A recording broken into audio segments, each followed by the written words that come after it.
Poems Poems by Wilfred Owen with an introduction by Siegfried Sassoon. Introduction. In writing an introduction such as this, it is good to be brief. The poems printed in this book need no preliminary commendations from me or anyone else. The author has left us his own fragmentary but impressive foreword. This, and his poems, can speak for him, backed by the authority of his experience as an infantry soldier, and sustained by nobility and originality of style. All that was strongest in Wilfred Owen survives in his poems. Any superficial impressions of his personality, any records of his conversation, behavior, or appearance, would be irrelevant and unseemly. The curiosity which demands such morsels would be incapable of appreciating the richness of his work.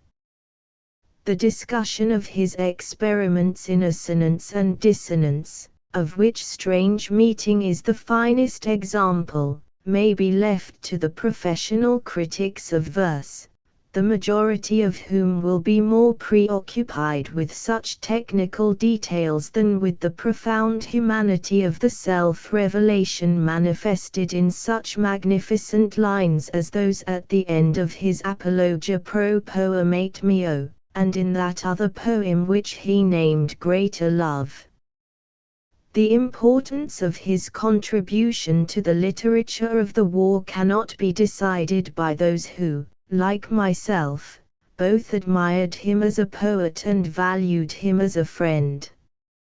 His conclusions about war are so entirely in accordance with my own that I cannot attempt to judge his work with any critical detachment. I can only affirm that he was a man of absolute integrity of mind. He never wrote his poems, as so many war poets did, to make the effect of a personal gesture. He pitied others, he did not pity himself. In the last year of his life he attained a clear vision of what he needed to say, and these poems survive him as his true and splendid testament.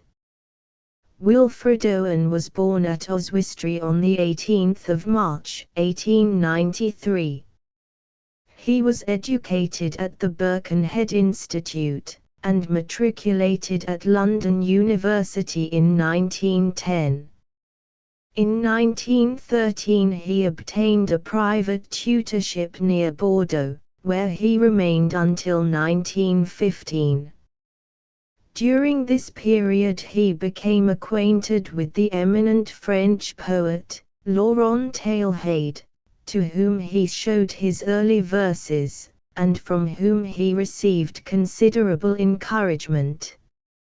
In 1915, in spite of delicate health, he joined the Artists' Rifles OTC, was gazetted to the Manchester Regiment, and served with their 2nd Battalion in France from December 1916 to June 1917, when he was invalided home. 14 months later he returned to the Western Front and served with the same battalion, ultimately commanding a company. He was awarded the Military Cross for gallantry while taking part in some heavy fighting on the 1st of October. He was killed on the 4th of November, 1918, while endeavoring to get his men across the Sambre Canal. A month before his death he wrote to his mother, "My nerves are in perfect order. I came out again in order to help these boys, directly, by leading them as well as an officer can, indirectly, by watching their sufferings that I may speak of them as well as a pleader can." Let his own words be his epitaph: "Courage was mine, and I had mystery, wisdom was mine, and I had mastery." Siegfried Sassoon. Poems preface. This book is not about heroes. English poetry is not yet fit to speak of them. Nor is it about deeds or lands, nor anything about glory, honor, dominion or power, except war. Above all, this book is not concerned with poetry. The subject of it is war, and the pity of war. The poetry is in the pity. Yet these elegies are not to this generation. This is in no sense consolatory. They may be to the next. All the poet can do today is to warn. That is why the true poets must be truthful. If I thought the letter of this book would last, I might have used proper names, but if the spirit of it survives Prussia, my ambition and those names will be content, for they will have achieved themselves fresher fields than Flanders. Note. This preface was found, in an unfinished condition, among Wilfred Owen's papers. Contents: Introduction, Poems, Preface, Strange Meeting, Greater Love, Apologia, Pro Poemate, Me O the Show, Mental Cases, Parable of the Old Men and the Young, Arms and the Boy, Anthem for Doomed Youth, The Send-Off, Insensibility, Dulcet, Decorum, Mist, The Sentry, The Deadbeat, Exposure, Spring, Offensive, The Chances, SIW, Futility, Smile, Smile, Smile, Conscious, A Terror, Wild with All Regrets, Disabled, Appendix, Strange Meeting. It seemed that out of the battle I escaped down some profound dull tunnel, long since scooped through granites which titanic wars had groined. Yet also their encumbered sleepers groaned, too fast in thought or death to be bestirred. Then, as I probed them, one sprang up, and stared with piteous recognition in fixed eyes, lifting distressful hands as if to bless. And by his smile, I knew that sullen hall, with 1,000 fears. That vision's face was grained, yet no blood reached there from the upper ground, and no guns thumped, or down the flues made moan. Strange, friend, I said, here is no cause to mourn. None, said the other, save the undone years, the hopelessness. Whatever hope is yours, was my life also. I went hunting wild after the wildest beauty in the world, which lies not calm in eyes, or braided hair, but mocks the steady running of the hour, and if it grieves, grieves richlier than here. For by my glee might many men have laughed, and of my weeping something has been left, which must die now. I mean the truth untold, the pity of war, the pity war distilled. Now men will go content with what we spoiled, or, discontent, boil bloody, and be spilled. They will be swift with swiftness of the tigress. None will break ranks, though nations trek from progress. Courage was mine, and I had mystery, wisdom was mine, and I had mastery, to miss the march of this retreating world into vain citadels that are not walled. Then, when much blood had clogged their chariot wheels, I would go up and wash them from sweet wells, even with truths that lie too deep for taint. I would have poured my spirit without stint, but not through wounds, not on the cess of war. Foreheads of men have bled where no wounds were. I am the enemy you killed, my friend.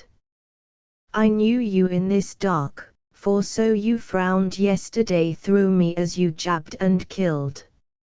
I parried, but my hands were loath and cold. Let us sleep now. This poem was found among the author's papers. It ends on this strange note. Asterisk another version asterisk Earth's wheels run oiled with blood. Forget we that. Let us lie down and dig ourselves in thought. Beauty is yours and you have mastery, wisdom is mine, and I have mystery. We two will stay behind and keep our troth. Let us forego men's minds that are brutes' natures, let us not sup the blood which some say nurtures, be we not swift with swiftness of the tigress. Let us break ranks from those who trek from progress. Miss we the march of this retreating world into old citadels that are not walled. Let us lie out and hold the open truth. Then when their blood hath clogged the chariot wheels we will go up and wash them from deep wells. What though we sink from men as pitchers falling, many shall raise us up to be their filling, even from wells we sunk too deep for war and filled by brows that bled where no wounds were. Asterisk alternative line, asterisk even as one who bled where no wounds were. Greater love red lips are not so red as the stained stones kissed by the English dead. Kindness of wooed and wooer seems shame to their love pure.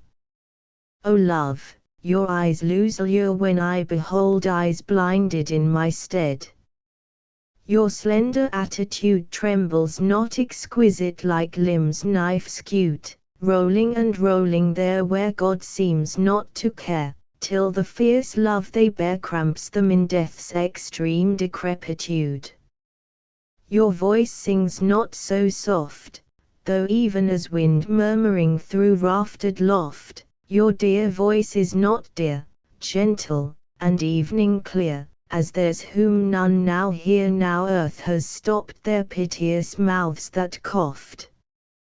Heart, you were never hot, nor large, nor full like hearts made great with shot, and though your hand be pale, paler are all which trail your cross through flame and hail. Weep, you may weep, for you may touch them not. Apologia pro poemate meo I, too, saw God through mud, the mud that cracked on cheeks when wretches smiled. War brought more glory to their eyes than blood, and gave their laughs more glee than shakes a child. Merry it was to laugh there, where death becomes absurd and life absurder. For power was on us as we slashed bones bare not to feel sickness or remorse of murder.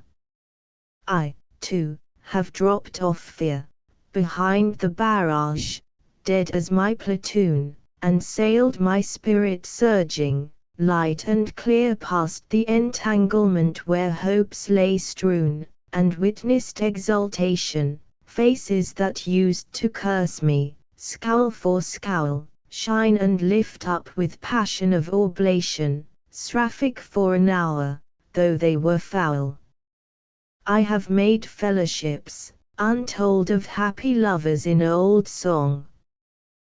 For love is not the binding of fair lips with the soft silk of eyes that look and long, by joy, whose ribbon slips, but wound with war's hard wire whose stakes are strong, bound with the bandage of the arm that drips, knit in the welding of the rifle throng. I have perceived much beauty in the hoarse oaths that kept our courage straight, heard music in the silentness of duty, found peace where shell storms spouted reddest spate. Nevertheless, except you share with them in hell the sorrowful dark of hell, whose world is but the trembling of a flare, and heaven but as the highway for a shell, you shall not hear their mirth, you shall not come to think them well content by any jest of mine. These men are worth your tears, you are not worth their merriment. November 1917. The show my soul looked down from a vague height with death, as unremembering how I rose or why, and saw a sad land, weak with sweats of dearth, grey, cratered like the moon with hollow woe, and fitted with great pocks and scabs of plaques. Across its beard, that horror of harsh wire, there moved thin caterpillars, slowly uncoiled. It seemed they pushed themselves to be as plugs of ditches, where they writhed and shriveled, killed. By them had slimy paths been trailed and scraped round myriad warts that might be little hills. From gloom's last dregs these long-strung creatures crept, and vanished out of dawn down hidden holes. And smell came up from those foul openings as out of mouths, or deep wounds deepening. On dithering feet upgathered, more and more, brown strings towards strings of grey, with bristling spines, all migrants from green fields, intent on mire. Those that were grey, of more abundant spawns, ramped on the rest and ate them and were eaten. I saw their bitten backs curve, loop, and straighten. I watched those agonies curl, lift, and flatten. Whereat, in terror what that sight might mean, I reeled and shivered earthward like a feather. And death fell with me, like a deepening moan. And he, picking a manner of worm, which half had hid its bruises in the earth, but crawled no further, showed me its feet, the feet of many men, and the fresh severed head of it, my head. Mental cases, who are these? Why sit they here in twilight? Wherefore rock they, purgatorial shadows, drooping tongues from jaws that slob their relish, baring teeth that leer like skulls' tongues wicked? Stroke on stroke of pain, but what slow panic, gouged these chasms round their fretted sockets. Ever from their hair and through their hand palms misery swelters. Surely we have perished sleeping, and walk hell, but who these hellish? These are men whose minds the dead have ravished. Memory fingers in their hair of murders, multitudinous murders they once witnessed. Wading sloughs of flesh these helpless wander, treading blood from lungs that had loved laughter. Always they must see these things and hear them, batter of guns and shatter of flying muscles, carnage incomparable and human squander rucked too thick for these men's extrication. Therefore still their eyeballs shrink tormented back into their brains, because on their sense sunlight seems a blood smear, night comes blood black, dawn breaks open like a wound that bleeds afresh. Thus their heads wear this hilarious, hideous, awful falseness of set smiling corpses. Thus their hands are plucking at each other, picking at the rope knouts of their scourging, snatching after us who smote them, brother, pawing us who dealt them war and madness. Parable of the old men and the young. So Abram rose, and clave the wood, and went, and took the fire with him, and a knife. And as they sojourned both of them together, Isaac the firstborn spake and said, My father, behold the preparations, fire and iron, but where the lamb for this burnt offering? Then Abram bound the youth with belts and straps, and builded parapets and trenches there, and stretched back/ed forth the knife to slay his son. When lo! An angel called him out of heaven, saying, Lay not thy hand upon the lad, neither do anything to him. Behold, a ram caught in a thicket by its horns, offer the ram of pride instead of him. But the old man would not so, but slew his son.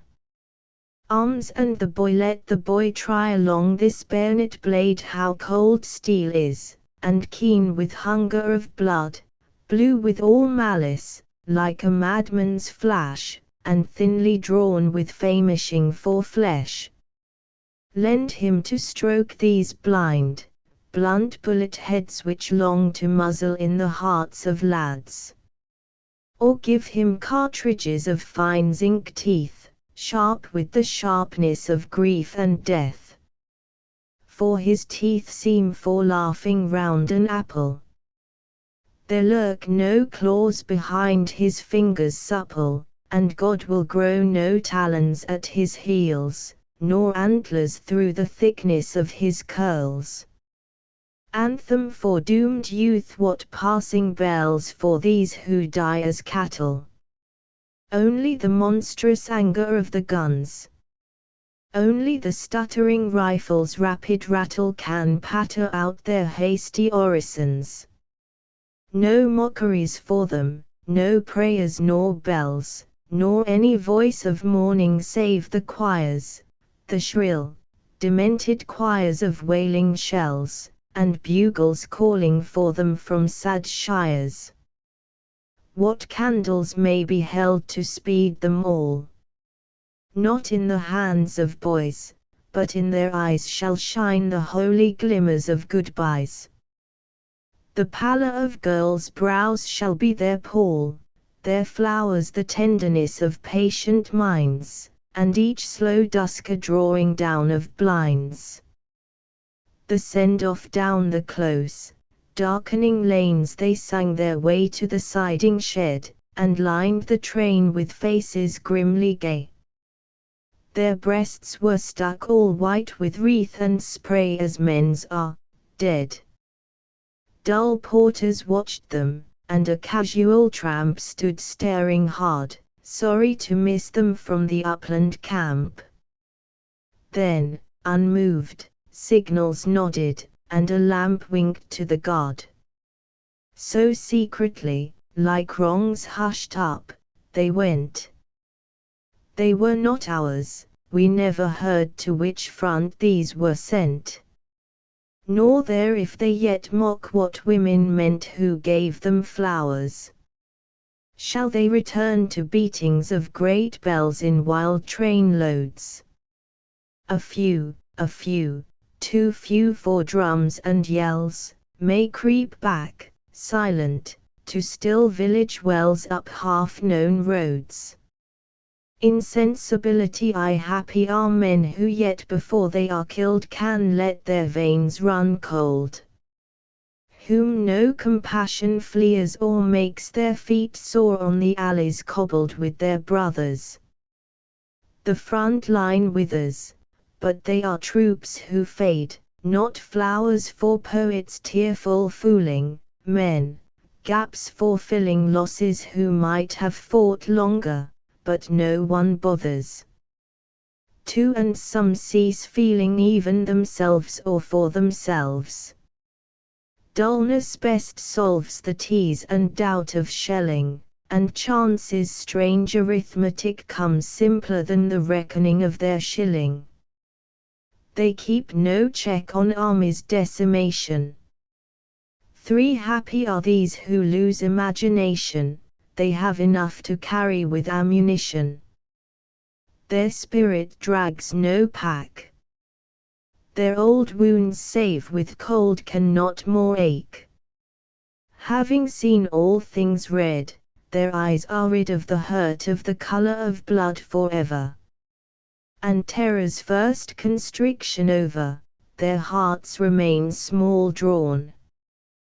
Their senses in some scorching cautery of battle now long since ironed, can laugh among the dying, unconcerned.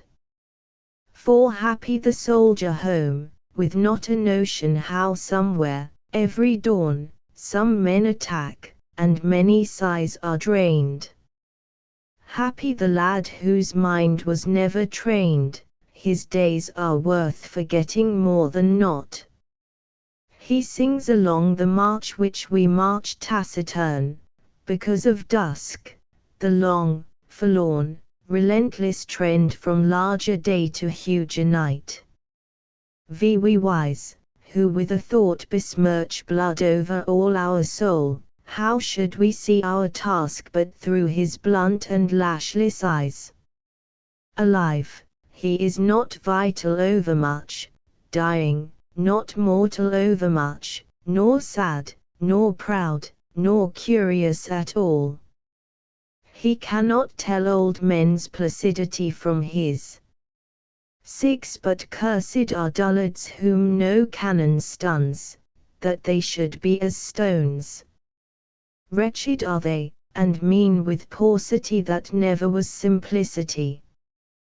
By choice they made themselves immune to pity and whatever mourns in man before the last sea and the hapless stars, whatever mourns when many leave these shores, whatever shares the eternal reciprocity of tears.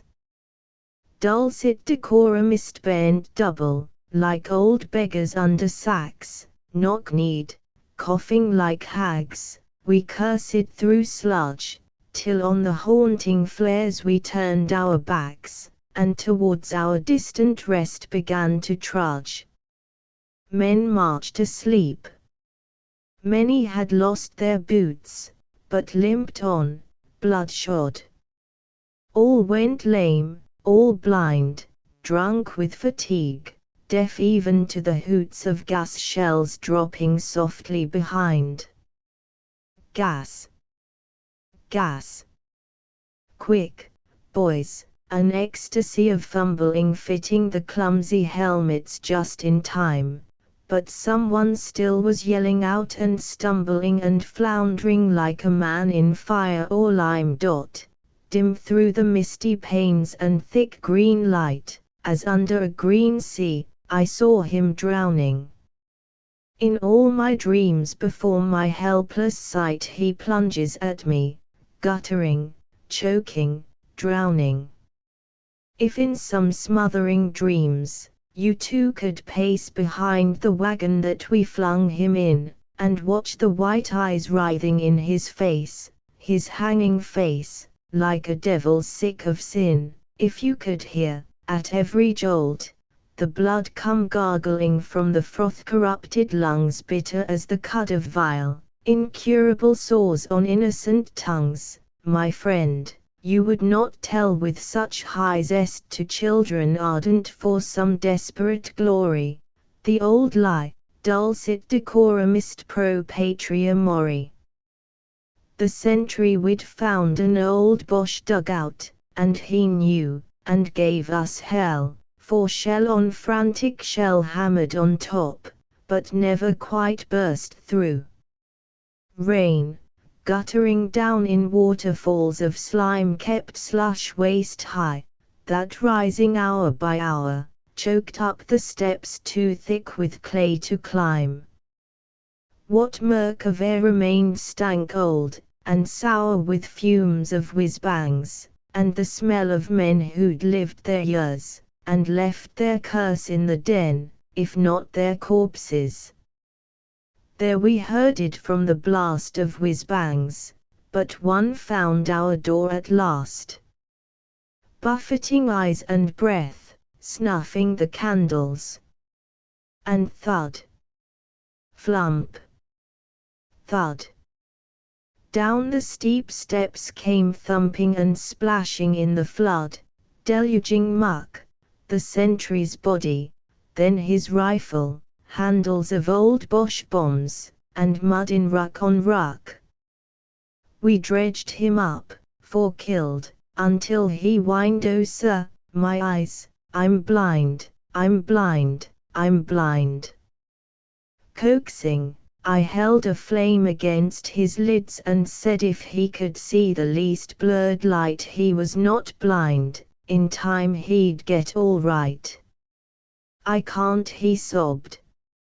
Eyeballs, huge bulged like squids, watch my dreams still, but I forgot him there in posting next for duty, and sending a scout to beg a stretcher somewhere, and floundering about to other posts under the shrieking air. Those other wretches, how they bled and spewed, and one who would have drowned himself for good. I try not to remember these things now. Let dread hark back for one word only, how half listening to that sentry's moans and jumps, and the wild chattering of his broken teeth, renewed most horribly whenever Crumps pummeled the roof and slogged the air beneath. Through the dense din, I say, we heard him shout, "I see your lights." But ours had long died out. The deadbeat he dropped, more sullenly than wearily, lay stupid like a cod, heavy like meat, and none of us could kick him to his feet. Just blinked at my revolver, blearily, didn't appear to know a war was on, or see the blasted trench at which he stared. "I'll do 'em in," he whined, "if this hand's spared, I'll murder them, I will." A low voice said, "It's Blighty, P-Raps, he sees, his pluck's all gone, dreaming of all the valiant, that aren't dead, bold uncles, smiling ministerially, maybe his brave young wife, getting her fun in some new home, improved materially. It's not these stiffs have crazed him, nor the Hun.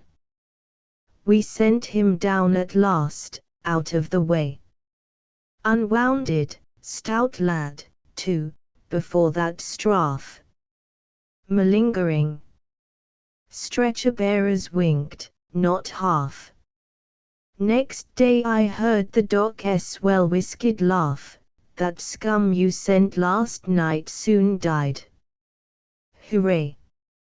Exposure our brains ache, in the merciless iced east winds that knife us. Wearied we keep awake because the night is silent. Low drooping flares confuse our memory of the salient. Worried by silence, sentries whisper, curious, nervous, but nothing happens. Watching, we hear the mad gusts tugging on the wire. Like twitching agonies of men among its brambles.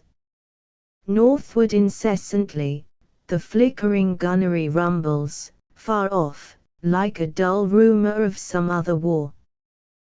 What are we doing here? The poignant misery of dawn begins to grow. We only know war lasts, rain soaks, and clouds sag stormy. Dawn massing in the east, her melancholy army attacks once more in ranks on shivering ranks of grey, but nothing happens. Sudden successive flights of bullets streak the silence.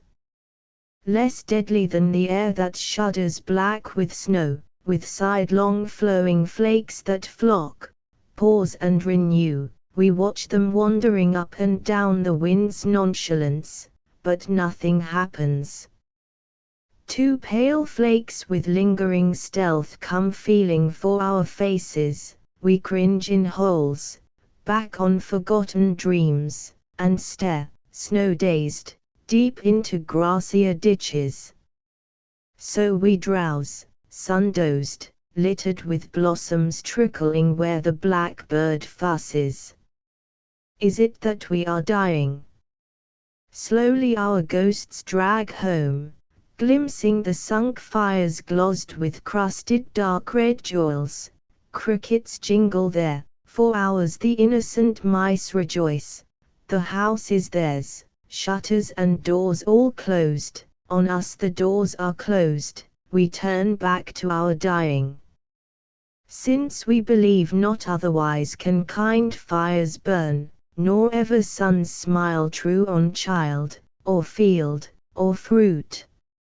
For God's invincible spring our love is made afraid, therefore, not loath, we lie out here, therefore were born, for love of God seems dying. Tonight, his frost will fasten on this mud and us, shriveling many hands and puckering foreheads crisp. The burying party, picks and shovels in their shaking grasp, pause over half-known faces. All their eyes are ice, but nothing happens.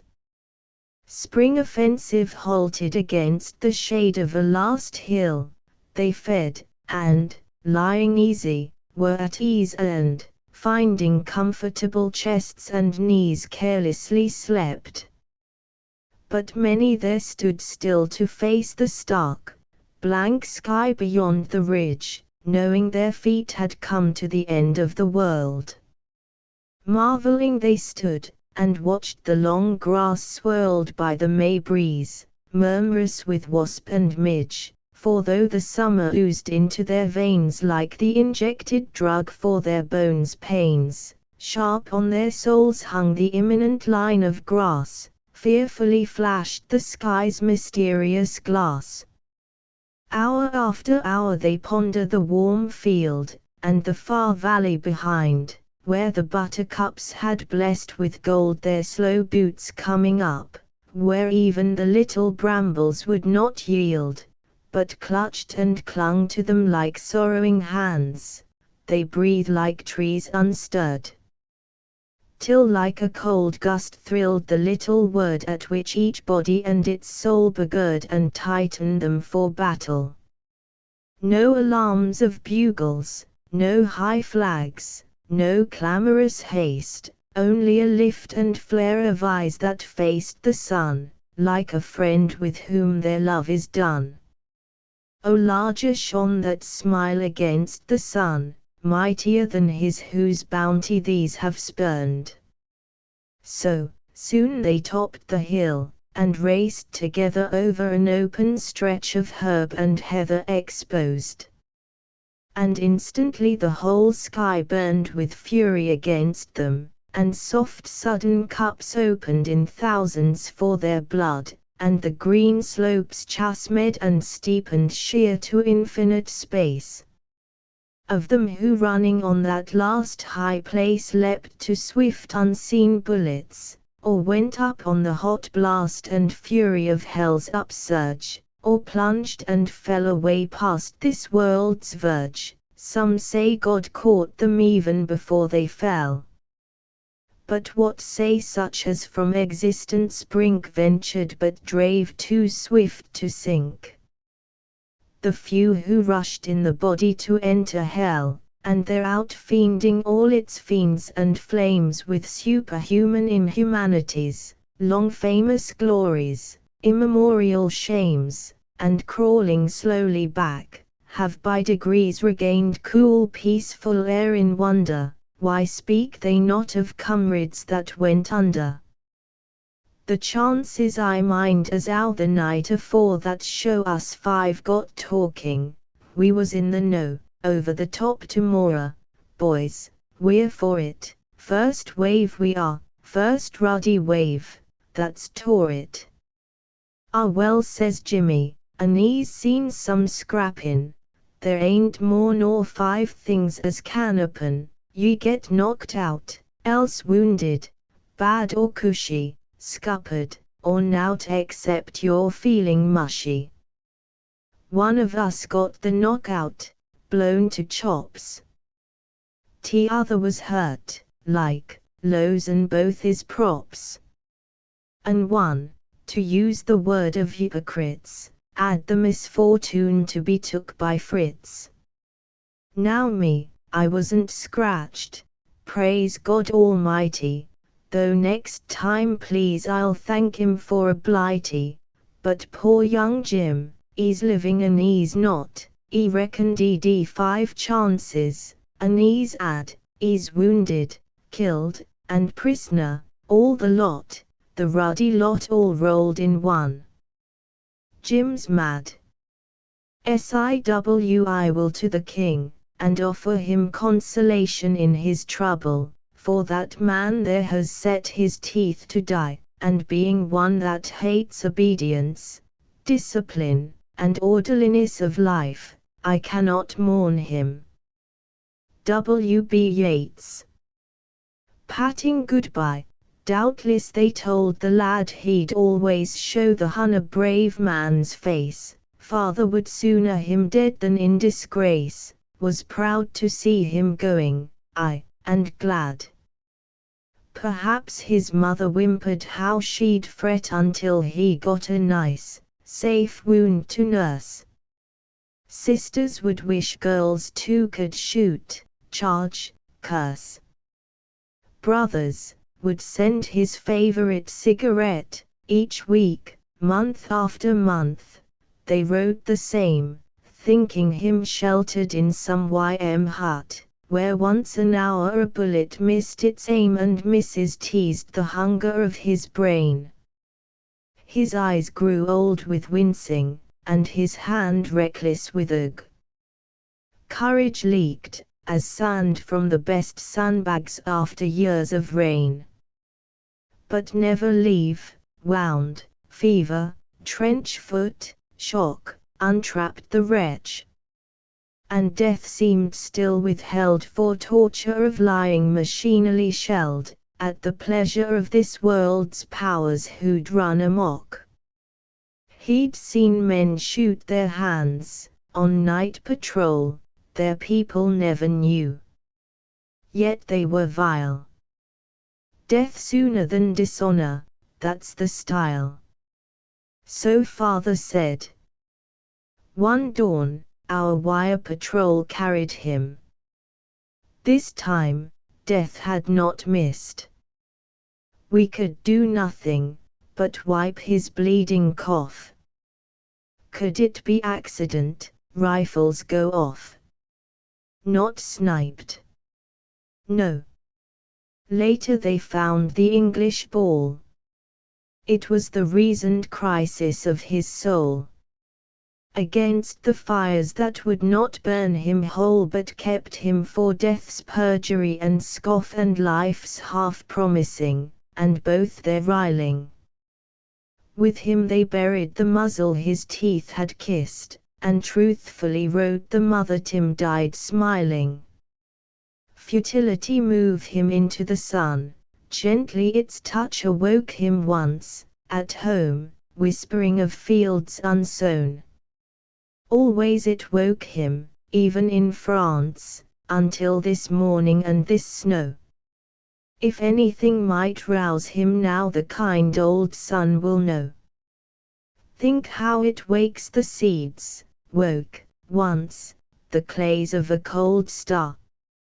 Our limbs so dear achieved, our sides full nerved, still warm, too hard to stir. Was it for this the clay grew tall? Oh, what made fatuous sunbeams toil to break earth's sleep at all?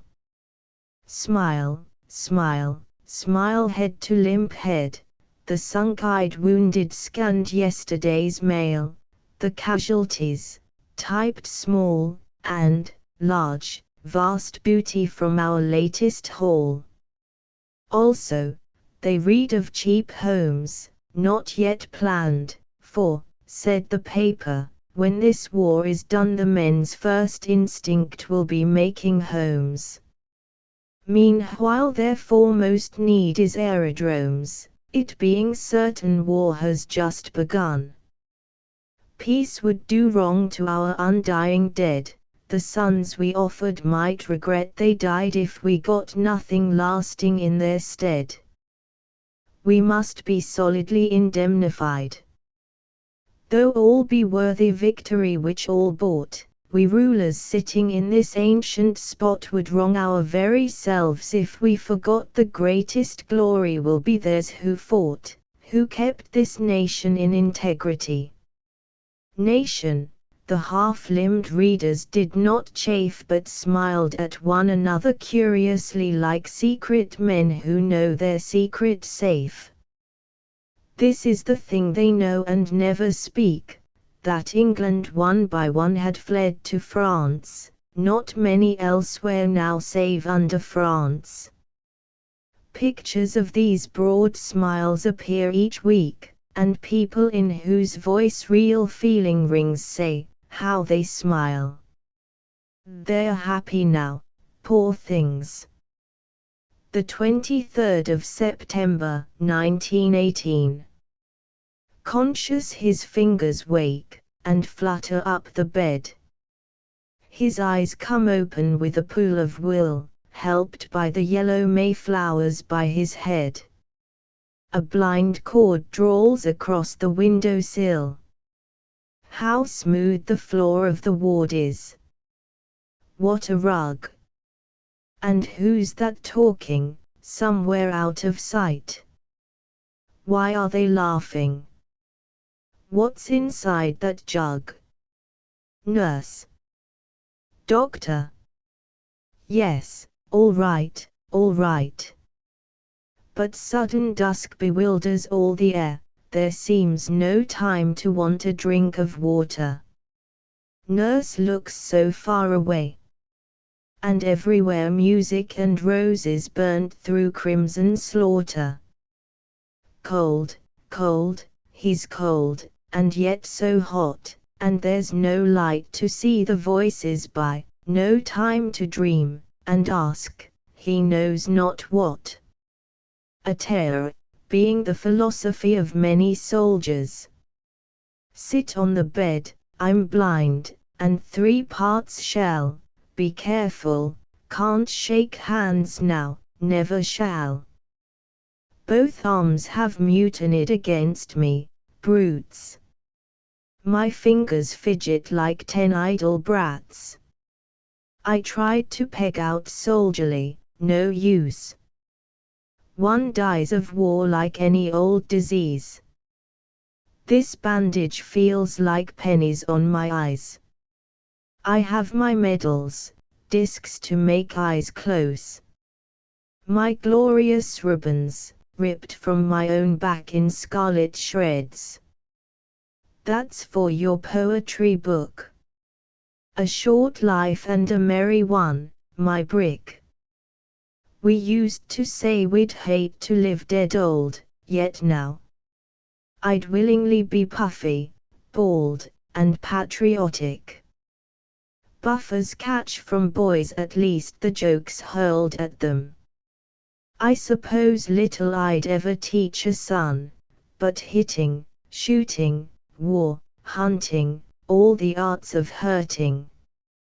Well, that's what I learnt, that, and making money.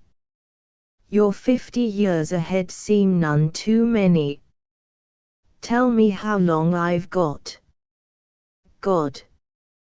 For 1 year to help myself to nothing more than air. 1 spring. Is one too good to spare, too long? Spring wind would work its own way to my lung, and grow me legs as quick as lilac shoots. My servant's lamed, but listen how he shouts. When I'm lugged out, he'll still be good for that. Here in this mummy case, you know, I've thought how well I might have swept his floors forever. I'd ask no night off when the bustle's over, enjoying so the dirt. Who's prejudiced against a grimed hand when his own's quite dust, less live than specks that in the sun shafts turn, less warm than dust that mixes with arms tan. I'd love to be a sweep, now, black as town, yes, or a muckman. Must I be his load? Oh life, life, let me breathe, a dugout rat. Not worse than ours the existence's rats lead, nosing along at night down some safe vat, they find a shell-proof home before they rot. Dead men may envy living mites in cheese, or good germs even. Microbes have their joys, and subdivide, and never come to death. Certainly flowers have the easiest time on earth. I shall be one with nature, herb, and stone. Shelley would tell me. Shelley would be stunned, the dullest Tommy hugs that fancy now. Pushing up daisies is their creed, you know. To grain, then, go my fat, to buds my sap, for all the usefulness there is in soap. D'you think the Boche will ever stew man soup? Some day, no doubt, if. Friend, be very sure I shall be better off with plants that share more peaceably the meadow and the shower. Soft rains will touch me, as they could touch once, and nothing but the sun shall make me wear. Your guns may crash around me. I'll not hear, or, if I wince, I shall not know I wince. Don't take my soul's poor comfort for your jest. Soldiers may grow a soul when turned to fronds, but here the thing's best left at home with friends. My soul's a little grief, grappling your chest, to climb your throat on sobs, easily chased on other sighs and wiped by fresher winds. Carry my crying spirit till it's weaned to do without what blood remained these wounds. Wild with all regrets, another version of a pterodot. To Siegfried Sassoon my arms have mutinied against me, brutes. My fingers fidget like 10 idle brats, my back's been stiff for hours, damned hours. Death never gives his squad a stand at ease. I can't read. There, it's no use. Take your book. A short life and a merry one, my buck. We said we'd hate to grow dead old. But now, not to live old seems awful, not to renew my boyhood with my boys, and teach 'em hitting, shooting and hunting, all the arts of hurting. Well, that's what I learnt. That, and making money. Your 50 years in store seem none too many, but I've 5 minutes. God. For just 2 years to help myself to this good air of yours. One spring.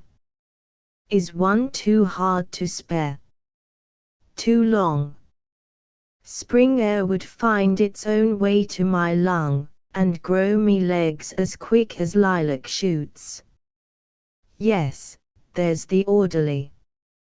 He'll change the sheets when I'm lugged out. Oh, couldn't I do that?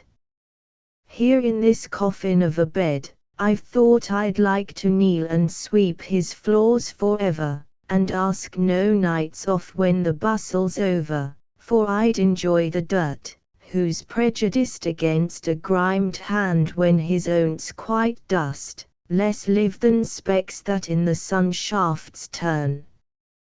Dear dust, in rooms, on roads, on faces tan. I'd love to be a sweeps boy, black as town, yes, or a muckman. Must I be his load? A flea would do. If one chap wasn't bloody, or went stone cold, I'd find another body.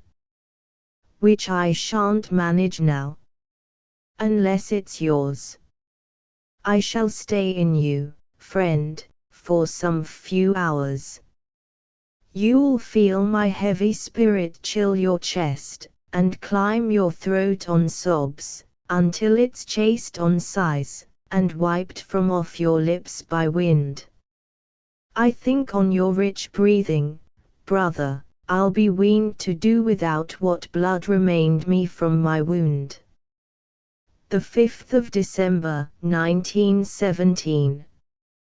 Disabled he sat in a wheeled chair, waiting for dark, and shivered in his ghastly suit of grey, legless, sewn short at elbow. Through the park voices of boys rang saddening like a hymn, voices of play and pleasure after day, till gathering sleep had mothered them from him.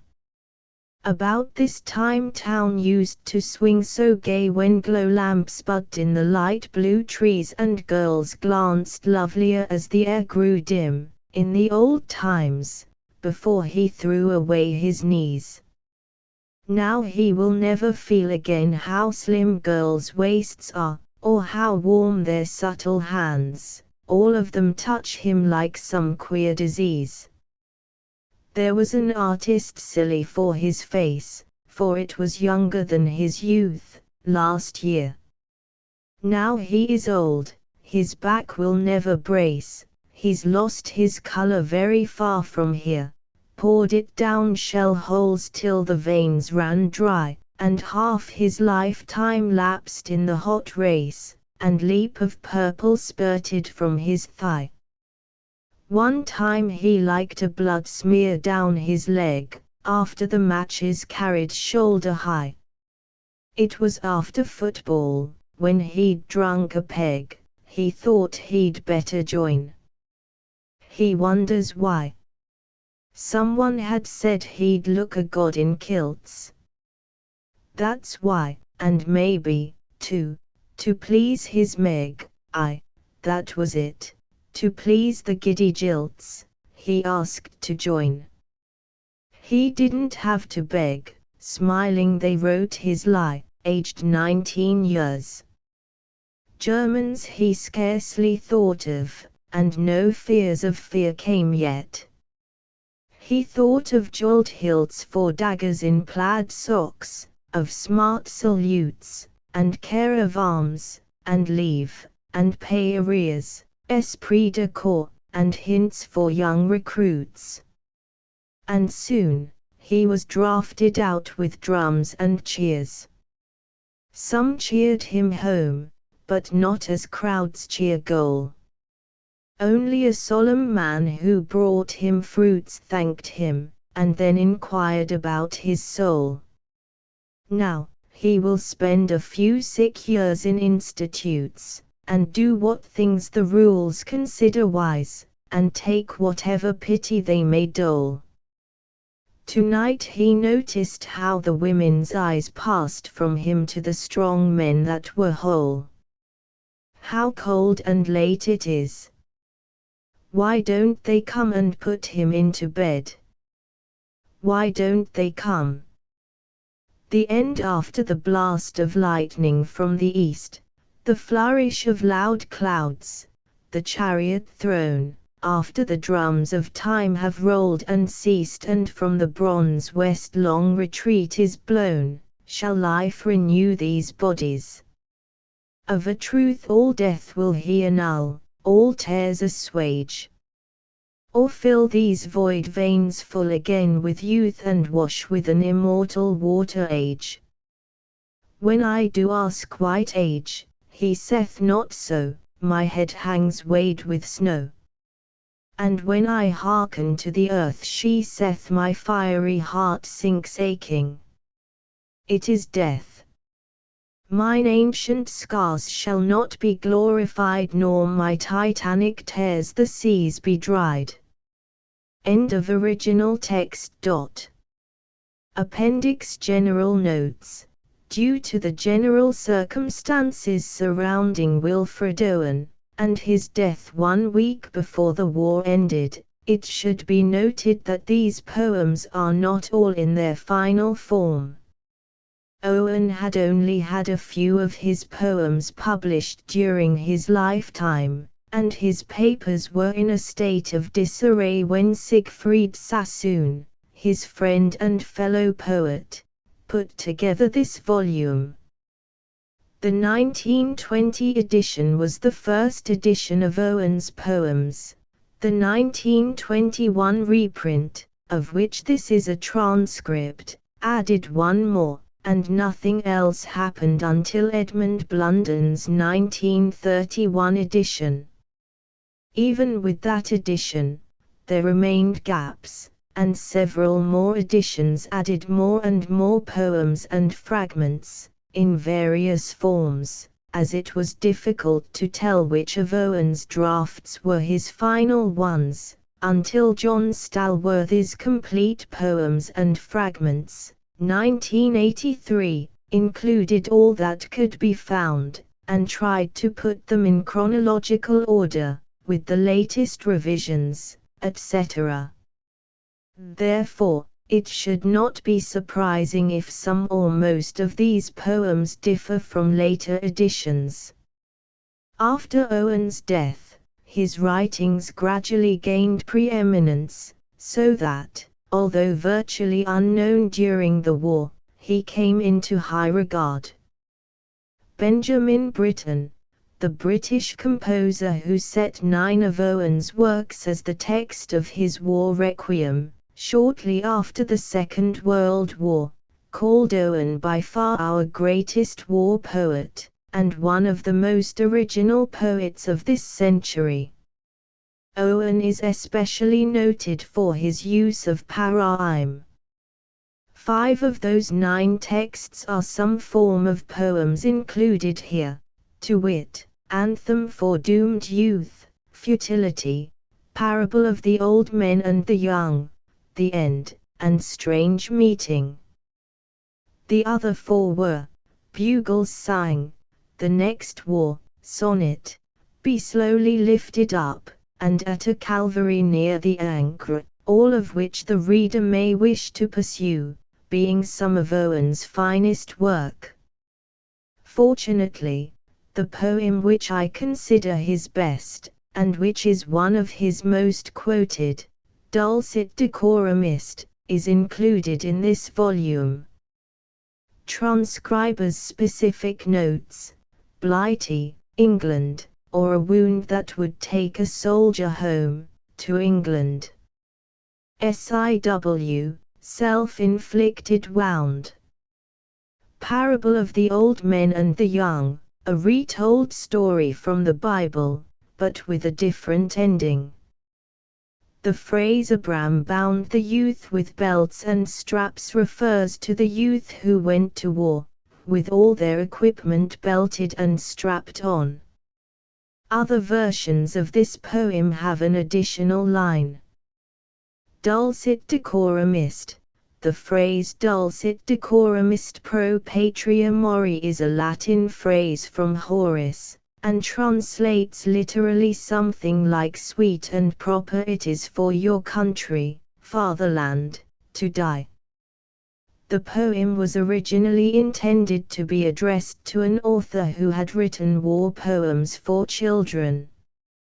Dim through the misty panes should be understood by anyone who has worn a gas mask. Alan R. Light.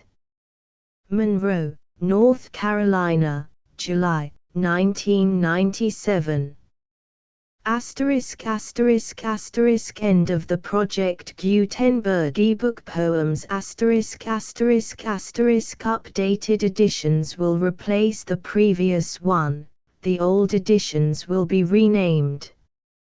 Creating the works from print editions not protected by U.S. copyright law means that no one owns a United States copyright in these works, so the Foundation, and you, can copy and distribute it in the United States without permission and without paying copyright royalties.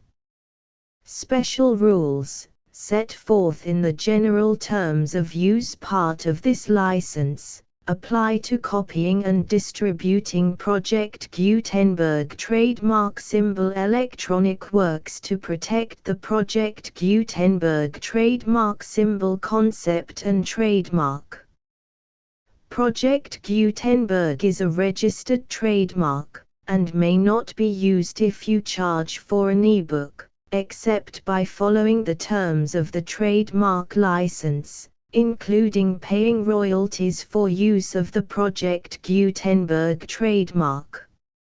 If you do not charge anything for copies of this ebook, complying with the trademark license is very easy. You may use this ebook for nearly any purpose such as creation of derivative works, reports, performances and research. Project Gutenberg ebooks may be modified and printed and given away, You may do practically anything in the United States with ebooks not protected by U.S. copyright law. Redistribution is subject to the trademark license, especially commercial redistribution. Start. Full license. The full Project Gutenberg license. Please read this before you distribute or use this work to protect the Project Gutenberg trademark symbol mission of promoting the free distribution of electronic works. By using or distributing this work, or any other work associated in any way with the phrase Project Gutenberg, you agree to comply with all the terms of the full Project Gutenberg trademark symbol license available with this file or online at www.gutenberg.org/license. Section 1. General Terms of Use and Redistributing Project Gutenberg Trademark Symbol Electronic Works 1.0. By reading or using any part of this Project Gutenberg trademark symbol electronic work, you indicate that you have read, understand, agree to and accept all the terms of this license and intellectual property, trademark/copyright, agreement. If you do not agree to abide by all the terms of this agreement, you must cease using and return or destroy all copies of Project Gutenberg trademark symbol electronic works in your possession. If you paid a fee for obtaining a copy of or access to a Project Gutenberg trademark symbol electronic work and you do not agree to be bound by the terms of this agreement, you may obtain a refund from the person or entity to whom you paid the fee as set forth in paragraph 1.e.8. 1.b Project Gutenberg is a registered trademark. It may only be used on or associated in any way with an electronic work by people who agree to be bound by the terms of this agreement. There are a few things that you can do with most Project Gutenberg trademark symbol electronic works even without complying with the full terms of this agreement. See paragraph 1.c below. There are a lot of things you can do with Project Gutenberg trademark symbol electronic works if you follow the terms of this agreement and help preserve free future access to Project Gutenberg trademark symbol electronic works. See paragraph 1.e below. 1.c. The Project Gutenberg Literary Archive Foundation, the Foundation or PGLAF, owns a compilation copyright in the collection of Project Gutenberg trademark symbol electronic works. Nearly all the individual works in the collection are in the public domain in the United States.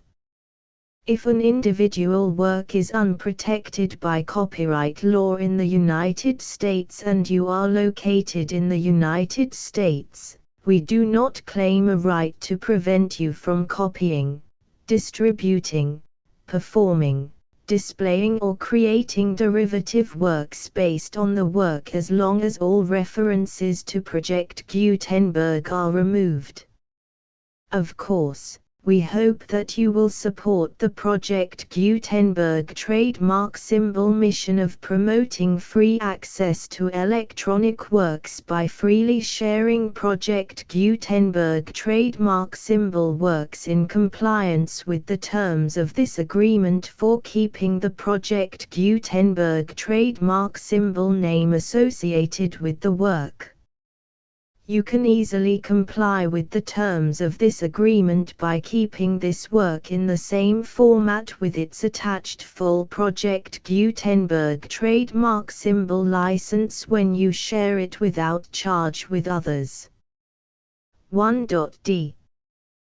The copyright laws of the place where you are located also govern what you can do with this work. Copyright laws in most countries are in a constant state of change. If you are outside the United States, check the laws of your country in addition to the terms of this agreement before downloading, copying, displaying, performing, distributing or creating derivative works based on this work or any other Project Gutenberg trademark symbol work. The Foundation makes no representations concerning the copyright status of any work in any country other than the United States. 1.e Unless you have removed all references to Project Gutenberg, 1.e.1. The following sentence, with active links to, or other immediate access to, the full Project Gutenberg trademark symbol license must appear prominently whenever any copy of a Project Gutenberg trademark symbol work, any work on which the phrase Project Gutenberg appears, or with which the phrase Project Gutenberg is associated, is accessed, displayed, performed, viewed, copied or distributed. This ebook is for the use of anyone anywhere in the United States and most other parts of the world at no cost and with almost no restrictions whatsoever. You may copy it, give it away or reuse it under the terms of the Project Gutenberg license included with this ebook or online at www.gutenberg.org. If you are not located in the United States, you will have to check the laws of the country where you are located before using this ebook. 1.e.2. If an individual Project Gutenberg trademark symbol electronic work is derived from texts not protected by U.S. copyright law, does not contain a notice indicating that it is posted with permission of the copyright holder, the work can be copied and distributed to anyone in the United States without paying any fees or charges. If you are redistributing or providing access to a work with the phrase Project Gutenberg associated with or appearing on the work, you must comply either with the requirements of paragraphs 1.e.1 through 1.e.7 or obtain permission for the use of the work and the Project Gutenberg trademark symbol trademark as set forth in paragraphs 1.e.8 or 1.e.9. 1.e.3. If an individual Project Gutenberg trademark symbol electronic work is posted with the permission of the copyright holder, your use and distribution must comply with both paragraphs 1.e.1 through 1.e.7 and any additional terms imposed by the copyright holder. Additional terms will be linked to the Project Gutenberg trademark symbol license for all works posted with the permission of the copyright holder found at the beginning of this work. 1.e.4. Do not unlink or detach or remove the full Project Gutenberg trademark symbol license terms from this work, or any files containing a part of this work or any other work associated with Project Gutenberg trademark symbol. 1.e.5. Do not copy, display, perform, distribute or redistribute this electronic work, or any part of this electronic work, without prominently displaying the sentence set forth in paragraph 1.e.1 with active links or immediate access to the full terms of the Project Gutenberg trademark symbol license. 1.e.6. You may convert to and distribute this work in any binary, compressed, marked up, non-proprietary or proprietary form, including any word processing or hypertext form. However, if you provide access to or distribute copies of a Project Gutenberg trademark symbol work in a format other than plain vanilla ASCII or other format used in the official version posted on the official Project Gutenberg trademark symbol website, www.gutenberg.org, you must, at no additional cost, fee or expense to the user, provide a copy, a means of exporting a copy, or a means of obtaining a copy upon request, of the work in its original plain vanilla ASCII or other form. Any alternate format must include the full Project Gutenberg trademark symbol license as specified in paragraph 1.e.1. 1.e.7. Do not charge a fee for access to, viewing, displaying, performing, copying or distributing any Project Gutenberg trademark symbol works unless you comply with paragraph 1.e.8 or 1.e.9. 1.e.8. You may charge a reasonable fee for copies of or providing access to or distributing Project Gutenberg trademark symbol electronic works provided that you pay a royalty fee of 20% of the gross profits you derive from the use of Project Gutenberg trademark symbol works calculated using the method you already use to calculate your applicable taxes. The fee is owed to the owner of the Project Gutenberg trademark symbol trademark, but he has agreed to donate royalties under this paragraph to the Project Gutenberg Literary Archive Foundation. Royalty payments must be paid within 60 days following each date on which you prepare, or are legally required to prepare, your periodic tax returns. Royalty payments should be clearly marked as such and sent to the Project Gutenberg Literary Archive Foundation at the address specified in Section 4, Information about donations to the Project Gutenberg Literary Archive Foundation. You provide a full refund of any money paid by a user who notifies you in writing, or by email, within 30 days of receipt that he does not agree to the terms of the full Project Gutenberg trademark symbol license.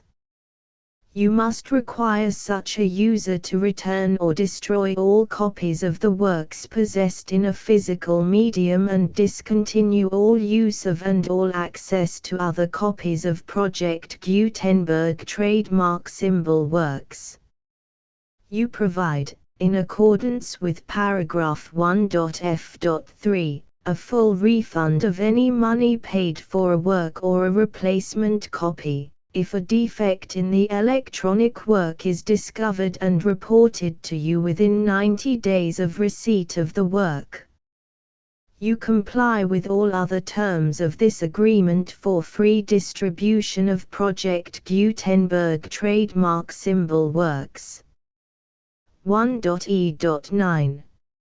If you wish to charge a fee or distribute a Project Gutenberg trademark symbol electronic work or group of works on different terms than are set forth in this agreement, you must obtain permission in writing from the Project Gutenberg Literary Archive Foundation, the manager of the Project Gutenberg trademark symbol trademark.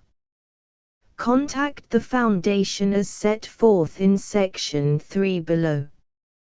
1.f1.f.1. Project Gutenberg volunteers and employees expend considerable effort to identify, do copyright research on, transcribe and proofread works not protected by U.S. copyright law in creating the Project Gutenberg trademark symbol collection. Despite these efforts, Project Gutenberg trademark symbol electronic works, and the medium on which they may be stored, may contain defects such as, but not limited to, incomplete, inaccurate or corrupt data, transcription errors, a copyright or other intellectual property infringement, a defective or damaged disk or other medium, a computer virus, or computer codes that damage or cannot be read by your equipment. 1.f.2 Limited warranty.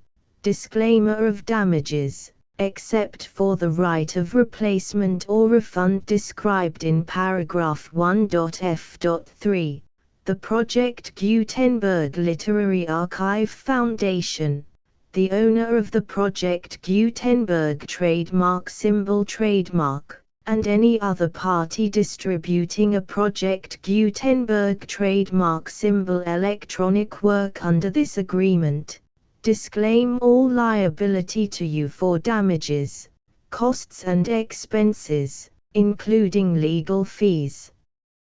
You agree that you have no remedies for negligence, strict liability, breach of warranty or breach of contract except those provided in paragraph 1.f.3. You agree that the Foundation, the trademark owner, and any distributor under this agreement will not be liable to you for actual, direct, indirect, consequential, punitive or incidental damages even if you give notice of the possibility of such damage. 1.f.3 Limited right of replacement or refund. If you discover a defect in this electronic work within 90 days of receiving it, you can receive a refund of the money, if any, you paid for it by sending a written explanation to the person you received the work from. If you received the work on a physical medium, you must return the medium with your written explanation. The person or entity that provided you with the defective work may elect to provide a replacement copy in lieu of a refund. If you received the work electronically, the person or entity providing it to you may choose to give you a second opportunity to receive the work electronically in lieu of a refund. If the second copy is also defective, you may demand a refund in writing without further opportunities to fix the problem. 1.f.4 Except for the limited right of replacement or refund set forth in paragraph 1.f.3, this work is provided to you as is, with no other warranties of any kind, express or implied, including but not limited to warranties of merchantability or fitness for any purpose. 1.f.5 Some states do not allow disclaimers of certain implied warranties or the exclusion or limitation of certain types of damages. If any disclaimer or limitation set forth in this agreement violates the law of the state applicable to this agreement, the agreement shall be interpreted to make the maximum disclaimer or limitation permitted by the applicable state law. The invalidity or unenforceability of any provision of this agreement shall not void the remaining provisions. 1.f.6 Indemnity. You agree to indemnify and hold the Foundation, the trademark owner, any agent or employee of the Foundation, anyone providing copies of Project Gutenberg trademark symbol electronic works in accordance with this agreement, and any volunteers associated with the production, promotion and distribution of Project Gutenberg trademark symbol electronic works, harmless from all liability, costs and expenses, including legal fees, that arise directly or indirectly from any of the following which you do or cause to occur. A. Distribution of this or any Project Gutenberg trademark symbol work. B. Alteration, modification, or additions or deletions to any Project Gutenberg trademark symbol work, and C. Any defect you cause. Section 2. Information about the mission of Project Gutenberg trademark symbol. Project Gutenberg trademark symbol is synonymous with the free distribution of electronic works in formats readable by the widest variety of computers, including obsolete, old, middle-aged and new computers. It exists because of the efforts of hundreds of volunteers and donations from people in all walks of life. Volunteers and financial support to provide volunteers with the assistance they need are critical to reaching Project Gutenberg trademark symbol's goals and ensuring that the Project Gutenberg trademark symbol collection will remain freely available for generations to come. In 2001, the Project Gutenberg Literary Archive Foundation was created to provide a secure and permanent future for Project Gutenberg trademark symbol and future generations. To learn more about the Project Gutenberg Literary Archive Foundation and how your efforts and donations can help, see sections 3 and 4 and the Foundation information page at www.gutenberg.org. Section 3.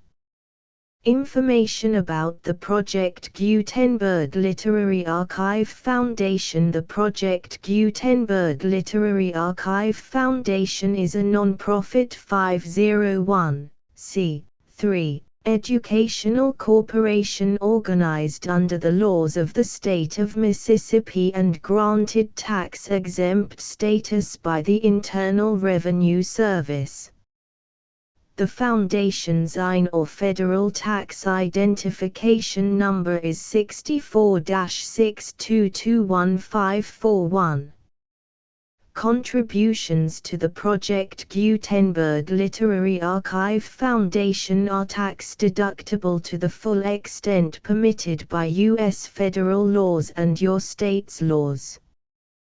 The Foundation's business office is located at 809 North 1500 West, Salt Lake City, UT 84116, 801-596-1887.